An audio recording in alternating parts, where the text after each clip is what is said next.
अतीक और उसके भाई की हत्या करने के लिए उन तीनों लड़कों को पैसा किसने दिया और उन तीनों को विदेशी हथियार लाकर किसने दिया और तीनों को साथ लाकर उस जगह पर किसने छोड़ा। ये 5 सवाल हर किसी के मन में है।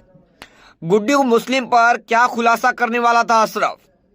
आपको बता दें, अतीक अहमद और उसके भाई अशरफ को 16 अप्रैल को प्रयागराज के कसारी मसारी कब्रिस्तान में दफना दिया गया। अतीक और उसके भाई अशरफ की 15 अप्रैल की रात प्रयागराज में हत्या कर दी गई। मीडिया पुलिस के सामने 3 आरोपी मीडिया कर्मी बनकर पहुंचे थे। करीब 18 राउंड फायरिंग हुई। फायरिंग के बाद तीनों आरोपियों ने सरेंडर भी कर दिया था। पुलिस तीनों से पूछताछ कर रही है। आपको बता दें, 16 अप्रैल को तीनों को कोर्ट में पेश किया गया। कोर्ट ने तीनों को 14 दिनों की जुडिशियल कस्टडी में भेज दिया है। लेकिन अतीक और अशरफ की हत्या के लगभग 2 दिन बाद भी कई सवाल ऐसे हैं जिनके जवाब अभी तक नहीं मिले हैं। हमलावर कैसे साथ आए? किसने घटना को अंजाम देने का प्लान बनाया? क्या कोई और भी इस प्लानिंग में शामिल है?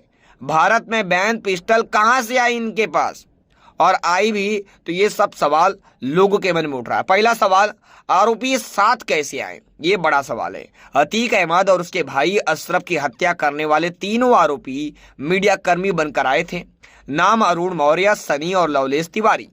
सनी हमीरपुर का रहने वाला है, अरुण उर्फ कालिया कासगंज और लवलेश तिवारी बांदा जिले का रहने वाला है। सबसे बड़ा और माकूल सवाल तो यही उठता है कि तीनों साथ कैसे आए। क्या तीनों एक दूसरे को जानते थे या किसी व्यक्ति ने इन सबको एक साथ लाने में मदद की थी? अब दूसरा सवाल यह है कि कोई और तो नहीं शामिल था इस प्लान में। जिस तरह से यह हत्याकांड को अंजाम दिया गया उससे यह तो साफ है कि प्लानिंग काफी ऑन पॉइंट थी। मीडिया कर्मी बनकर जाना, पुलिस को चकमा देना, कैमरा और माइक का जुगाड़, ये सब किसी के प्लान के बिना नहीं हो सकता। ऐसे भी सवाल खड़े हो रहे हैं कि कहीं तीनों आरोपियों की आड़ में कोई दूसरा तो इस घटना को मास्टरमाइंड इस घटना का कोई दूसरा तो मास्टरमाइंड नहीं है।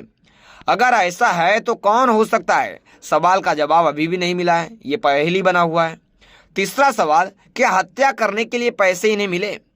हमलावरों ने पुलिस को दिए बयान में कहा कि उन्होंने नाम कमाने के लिए हत्या को अंजाम दिया। लेकिन क्या सिर्फ नाम कमाने भर से ही सब कुछ हो जाता है? बिना किसी आर्थिक लाभ के कोई कैसे सरेआम गोलीबारी करने के लिए तैयार हो सकता है?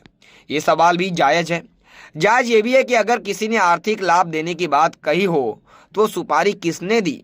कौन है जो इस कड़ी को पिराने का काम कर रहा है? चौथा सवाल, अशरफ ने आखिरी नाम गुड्डू मुस्लिम का लिया था। हत्याकांड के चंद मिनट पहले अतीक और अशरफ दोनों हथकड़ी में बंधे एक साथ आगे बढ़ रहे थे, साथ चल रहे थे। मीडिया के कैमरे और माइक सवाल पूछे जा रहे थे। इतने में अशरफ के मुंह से गुड्डू मुस्लिम का नाम निकला, जिसके बाद गोलीबारी हो गई। अशरफ बोला था, मेन बात यह है कि गुड्डू मुस्लिम क्या थी वो मेन बात? क्या अशरफ गुड्डू मुस्लिम के बारे में कोई खुलासा करने वाला था? क्या अशरफ गुड्डू मुस्लिम के ठिकाने के बारे में बताने वाला था?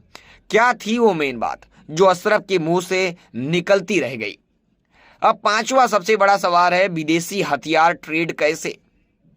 पुलिस की जांच और पूछताछ में आरोपियों के पास से मिली 3 पिस्टल के बारे में जो पता चला, एक कंट्री मेड पिस्टल, दूसरी 9mm पिस्टल गिरसान तुर्की से बनी है और तीसरी 9mm पिस्टल जिगाना। सवाल यह है कि इतने आधुनिक हथियार इन आरोपियों के पास आए तो आए कैसे? इसके साथ ही आरोपी सनी के सुंदर भाटिया से कनेक्शन की बात भी सामने आई है। क्या यह हथियार सुंदर भाटिया ने सप्लाई किए? पुलिस सूत्रों के मुताबिक हथियार की कीमत 6 से 7 लाख रुपए बताई जा रही है। इतने महंगे हथियार नौसखिए से दिखने वाले आरोपियों के पास कैसे पहुंचे? ये बड़ा सवाल है। पुलिस अपनी जांच में इन सभी सवालों के जवाब खोजने में जुटी है। जांच के लिए उत्तर प्रदेश सरकार ने जुडिशियल कमीशन भी बना दिया है। हथियारों के एंगल से लेकर गुड्डू मुस्लिम के एंगल तक सारे सिरों की पड़ताल जारी है।